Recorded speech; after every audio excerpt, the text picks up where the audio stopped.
A'udzubillahi minasyaitonirrajim. Bismillahirrahmanirrahim.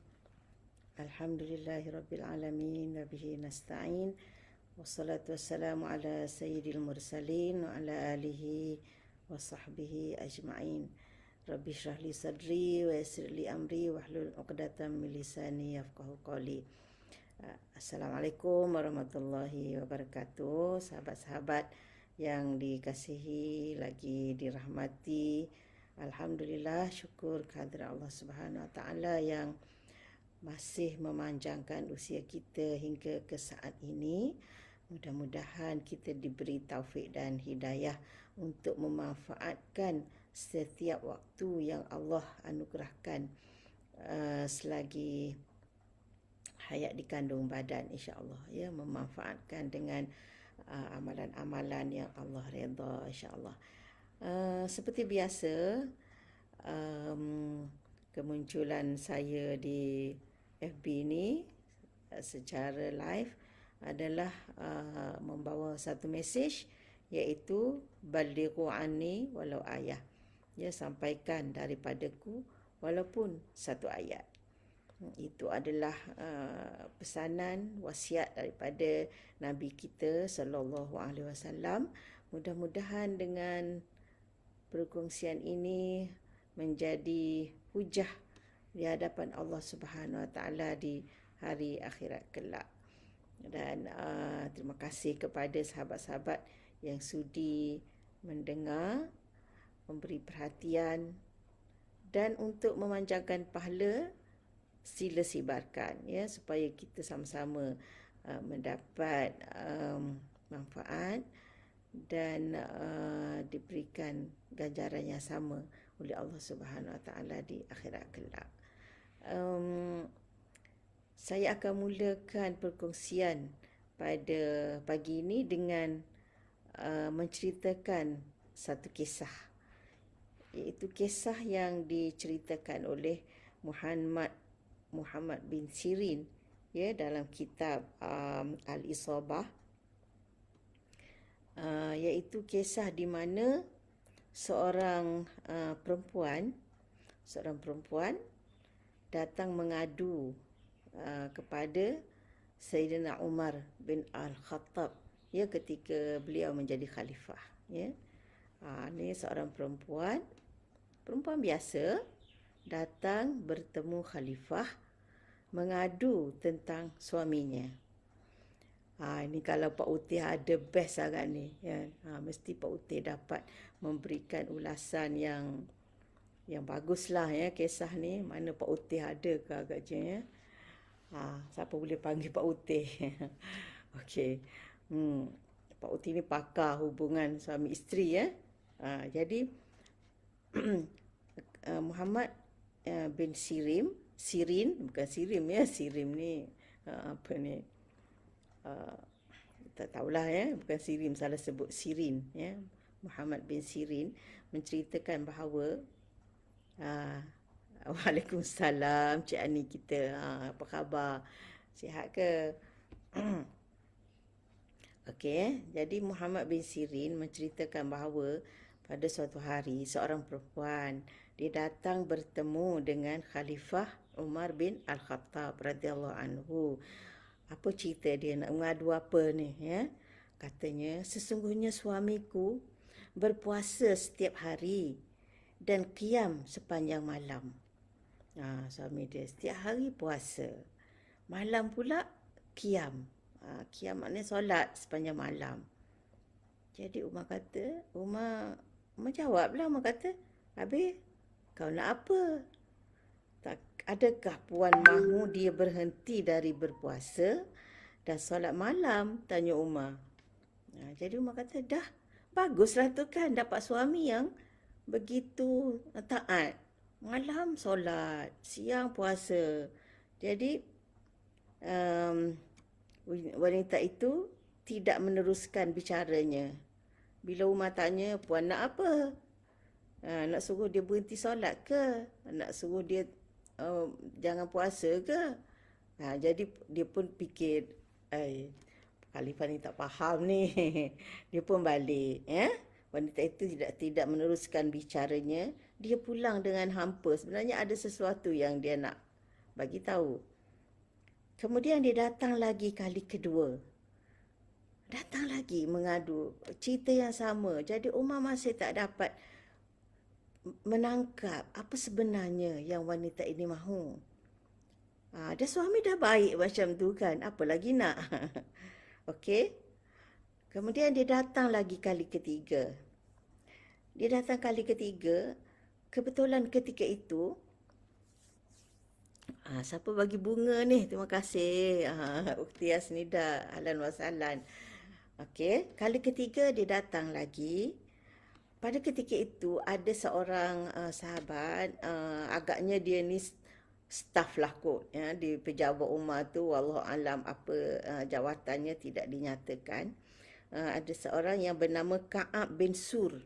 Ya, Ka'ab bin Sur ada di sisi Umar ketika wanita itu datang. Jadi datang dia membawa aduan yang sama, ya. Dia berkata, sesungguhnya suamiku berpuasa setiap hari dan qiyam sepanjang malam.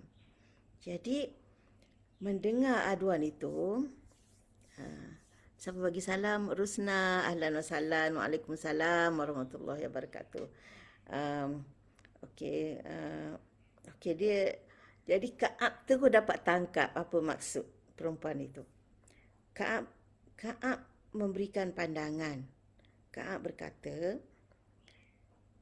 wanita itu sebenarnya mengadu bahawa suaminya tidak menunaikan tanggungjawabnya sebagai suami. Okey, faham? Kita bayangkan, jadi bila suami ni, bila masa suami ni melayan isteri dia? Sebab siang dia puasa. Sebab buka puasa malam, qiyam. Jadi bila masa dia melayani isterinya sebagai suami. Maksudnya dia nak bagi tahu suami dia tak hiraukan dia, tak tunaikan hak dia sebagai isteri. Dia tidak menjalankan tanggungjawab sebagai suami terhadap isteri. Jadi isterinya tak dapat hak dia sebagai isteri. Siang puasa, dah puasa tentulah dia tak melayan isteri dia kan. Tak adalah nak mesra-mesra, nak apa-apa, puasa. Kan. Begitu juga malam dah solat, dia tak heralah isteri dia nak tidur ke, nak apa ke, dia atas tikas, orang kata tikas sejadah dia, tikas semayang dia ataupun sejadah dia. Dia tempat solat dia. Ataupun mungkin ada bilik solat dia ke apa kan. Jadi itu maksud wanita ni. Oh, begitu barulah Umar dapat faham apa kena dijak. Kalau benda ni tak serius, takkanlah berulang kali datang kan. Jadi sebagai seorang wanita, mungkin dia rasa dicakap macam tu dah cukup lah. Tengok memanglah kan. Ka'ab sekali dengar pun dia dah faham apa maksud perempuan tu. Bukanlah Umar ni orang kata benok tak boleh faham kan. Tapi sebab mungkin cara fikir Umar berbeza kan. Tak dapatlah nak tengok dia yang tersirat tu. Ya. Jadi okey. Mendengar pandangan yang dikemukakan oleh Ka'ab, jadi Umar pun bila dia dengar pandangan yang berbeza, pandangan daripada Ka'ab yang dia selama ni tak pernah terfikir pun, maka Umar memberi peluang kepada Ka'ab supaya menyelesaikan masalah wanita itu dengan suaminya. Kalau kau faham macam tu, okey, kau pergilah selesaikan masalah dia orang ni. Macam itulah kan. Okey. Jadi Ka'ab pun dengan segala senang hati cuba menyelesaikan masalah. Jadi dia kata, panggil suamimu datang jumpa. Jadi Ka'ab suruh wanita ni pergi panggil suami. Dua-dua datang jumpa Ka'ab. Mereka pun datang. Jadi bila suaminya datang bersama wanita tadi, Ka'ab kata apa? Apa keputusan Ka'ab?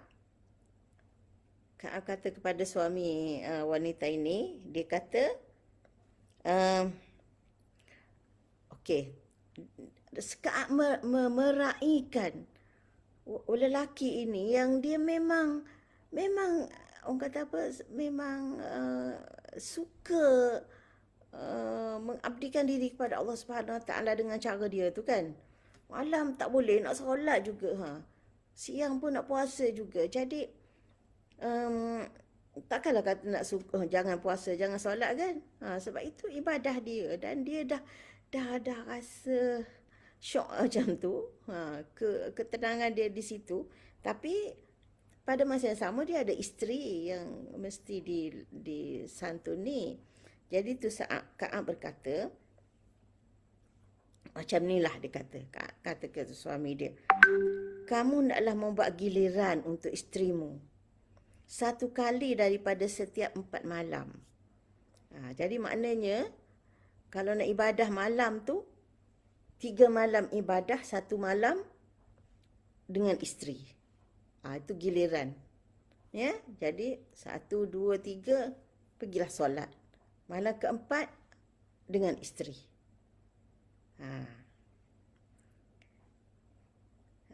Okey. Faham ya, keputusan Ka'ab tu simple je. Dia kata kalau macam tu engkau ibadah 3 malam, 1 malam dengan isteri. Jadi Umar dengar keputusan itu. Umar pun bagus juga cadangan tu. Umar tanya. Tapi setiap keputusan tu mestilah ada asas kan. Jadi Umar tanya, apa asas keputusan tu? Kan? Apa asas keputusan yang kamu buat tu? Jadi dia kata, apakah yang menjadi asas kepada hukumanmu wahai Ka'ab? Mana dapat idea keputusan macam tu? Ka'ab menjelaskan bahawa Allah Subhanahu Wa Taala mengharuskan lelaki berkahwin 4. Inilah kata tadabbur Quran kan.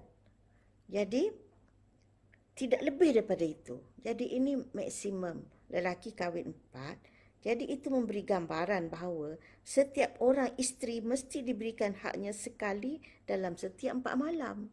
Jadi maknanya seolah-olah lelaki ni dia kahwin 4. Jadi isteri ni kata isteri keempat. Jadi malam pertama, isteri pertama, isteri kedua, isteri ketiga, isteri keempat. Jadi malam keempat adalah hak dia. Jadi 3 malam lagi hak isteri lain lah. Jadi dalam konteks ini lelaki ni bukan kahwin 4 pun.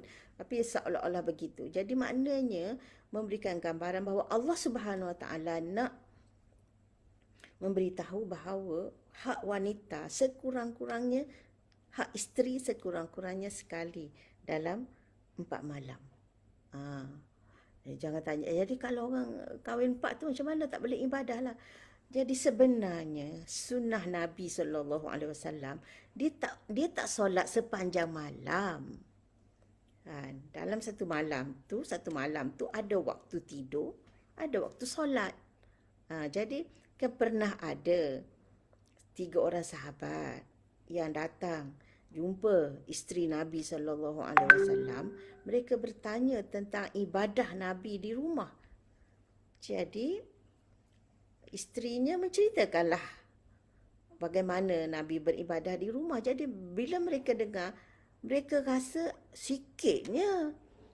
Kan seolah-olah rasa macam tak cukup lah kalau macam tu. Tak apalah dia kata Nabi sikit-sikit pun, sebab Nabi ni dia tak ada dosa. Allah dah ampunkan dosa yang dulu dan kemudian. Tapi kita yang tak cukup, kita kena buat lebih daripada Rasulullah SAW. Itu cara fikir sahabat. Dia tengok Rasulullah buat banyak ni, dia rasa sikit, kita kena buat lebih. Orang sekarang cakap apa? Tak bolehlah nak ikut dia semua. Dia tu kan Nabi, kita bukan Nabi. Berbeza tak? Jadi dia kata kalau Nabi solat 2 jam, kita solat dia Nabi 2 jam bolehlah, kita 1 jam cukup lah. Gitulah lebih kurang kan orang sekarang fikir. Tapi sahabat dia kata, Nabi buat 2 jam je. Sikit, dia tak apalah sikit pun. Tapi kita mestilah lebih kena buat berapa jam kan, 8 jam macam tu. Jadi dia rasa macam sikit apa yang Nabi buat tu. Dia kata aku mesti lebih lah. Kalau malam aku tak nak tidur. Malam tak nak tidur langsung, nak solat sepanjang malam. Yang seorang lelaki kata, ya kalau siang, aku nak puasa je hari-hari. Kecuali hari yang diharamkan lah kan. Dia ni yang seorang lagi dia kata macam tu, aku tak nak kahwin lah. Kan, nak tumpukan sepenuh masa untuk ibadah. Jadi bila hal ini diberitahu oleh isteri Nabi yang mendengar perbincangan mereka di luar rumah tu. Jadi bila Nabi balik, isterinya bagi tahu, Nabi panggil mereka, kamu ke yang kata begini ni? Mereka pun menjelaskan, lah iya betul. Jadi Nabi kata, aku ni orang yang paling bertakwa. Aku puasa, aku berbuka. Maknanya ada hari puasa, ada hari tak puasa. Aku tidur dan aku solat. Jadi maknanya waktu malam tu tak adalah jaga sepanjang malam. Aku solat, aku jaga, aku tidur, aku solat, dan aku juga mengahwini wanita-wanita. Jadi itu contoh yang ditunjukkan oleh Rasulullah sallallahu alaihi wasallam. Tapi apapun, maknanya kalau orang yang memilih nak lebih macam tu, walaupun Nabi tak menggalakkannya begitu, tapi tidaklah maknanya menghalang. Jadi di akhir tadi Nabi kata, aku puasa, aku tak berbuka, aku tidur, aku salat, dan aku juga mengahwini wanita. Dan siapa yang enggan mengikuti sunnahku, maka dia bukan dari kalanganku. Jadi kebanyakan orang dia ambil yang akhir tu. Kahwin tu sunnah dia. Kalau tak kahwin tak ikut sunnah. Tapi dia tak ambil hak dua lagi ni. Kalau tidur sampai malam pun tak ikut sunnah lah tu kan. Sama lah dengan tak kahwin. Ataupun tak pernah puasa pun siang. Kecuali yang wajib. Itu pun tak ikut sunnah. Jadi sunnahnya, Nabi puasa juga. Apa puasa Nabi ajar? Paling minimum puasa 3 hari sebulan. Itu minimum puasa sunat kita. 3 hari sebulan. Ataupun tambah lagi Senin Khamis. Senin Khamis jadi berapa sebulan? 8 hari kan. Jadi itu yang sederhana. Ataupun nak tambah lagi selang sehari. Okey. Jadi apa yang kita dapat belajar daripada hadis ni, kita tengok jadi Umar setelah dia mendengar keputusan yang begitu bagus idea yang begitu bagus daripada Ka'ab ni, maka dia melantik Ka'ab menjadi qadi. Menjadi qadi di Basrah. Tengok ini pelantikan seseorang kepada jawatan tu, maknanya setelah dia berpuas hati dengan kebolehannya menyelesaikan masalah ummah, masalah manusia. Bukan sebab kroni ke, bukan sebab nak dapat sokongan ke kan. Tapi berdasarkan kepada kelayakan, puas hati Umar tentang kebolehan dia menyelesaikan masalah manusia. Jadi apa yang kita dapat belajar daripada kisah tadi? Jadi kita, maknanya inilah dia Islam kan. Kita bayangkan seorang perempuan biasa, wanita biasa, tak ada siapa-siapa, tapi dia berani datang mengadu kepada khalifah. Terus direct pada khalifah. Kan? Dan kita tengok macam mana khalifah ni, dia melayan. Dia tak kata, engkau lagi datang. Masalah sama apalah engkau ni, tak ada kan. Walaupun maknanya dia melayan kehadiran wanita ini, walaupun dia sendiri dia tak dapat sebenarnya menangkap apa yang dikehendaki oleh wanita ini, tetapi dia tidak memandang serong kepada kehadiran wanita ni, dia layan. Jadi itu seorang pemimpin Islam kan. Walaupun kita tahu dia terkenal dengan adilnya, bijaksananya, tapi dia bukanlah dapat faham semua masalah manusia kan. Apalagi yang tersirat-tersirat tu. Okey. Dan kita tengok kan, bila dia mendengar pandangan daripada Ka'ab tu, dia orang kata apa? Dia menerima pandangan tu kan, tak adalah pula nak pecat Ka'ab apa, malah lantik jadi qadi lagi. Ni lebih pandai pada aku ni, tak boleh biar ni. Kan, nanti dia rampas kedudukan aku ke apa, tak ada kan. Jadi dia beri peluang kepada Ka'ab untuk menyelesaikan masalah itu. Masya Allah kan. Bahagianya kalau ada pemimpin macam ni kan. Ha. Dan satu lagi nak beri gambaran bahawa pentingnya suami ni menjaga hak isteri. Jangan mengabaikan isteri. Kita tengok walaupun kerana ibadah. Kan, walaupun kerana ibadah. Jadi bayangkan apa lagi kalau suami ni diabaikan hak isteri kerana buat benda lain. Kan? Pergi jumpa kawan ke, bisnes ke, bejut. Apalagi kalau buat benda-benda yang haram kan. Jadi maknanya kerana ibadah pun suami tidak boleh mengabaikan hak isteri walaupun atas alasan ibadah. Walaupun atas alasan ibadah. Kan? Jadi apa lagi kalau alasan-alasan yang lain daripada itu. Jadi kalau nak kahwin tu buatlah macam orang kahwin. Tunaikan hak isteri dengan sebaik-baiknya. Kan? Jadi kita tengok apabila Ka'ab memberikan penyelesaian, Umar bukan saja bersetuju dengan penyelesaian itu, malah dia sendiri rasa teruja kan. Tanya, macam mana kamu boleh terfikir penyelesaian ni? Mana kamu dapat idea? Kan? Tak ada kata, apalah engkau ni kan orang nak ibadah, kenapa engkau nak sekat ke apa? Tak ada kan. Jadi artinya itulah Islam yang penuh rahmah, kan, ajarannya yang iktidal, sederhana, seimbang. Tidak, orang kata kalau kita melebihkan sangat suatu aspek, dia mesti ada aspek yang terabai. Jadi itulah yang Rasulullah ajar sebenarnya. Kalau malam tu tak perlulah orang kata nak berjaga sepanjang malam. Tapi kalau dah pilih nak berjaga sepanjang malam pun, janganlah sampai ada hak yang terabai. Bagus kan? Jadi bukan bagus saya cakap ni, jangan salah faham. Bagus kan apa yang diajar oleh Islam. Maklumlah Islam ni kan agama fitrah, kan, agama daripada pencipta kita. Jadi sudah tentu dia mengambil kira segala keperluan kita, segala keperluan makhluknya. Dan Islam, Allah Subhanahu Wa Taala yang menurunkan Islam, dia adalah Tuhan kepada semua makhluk. Tuhan kepada lelaki, Tuhan kepada wanita.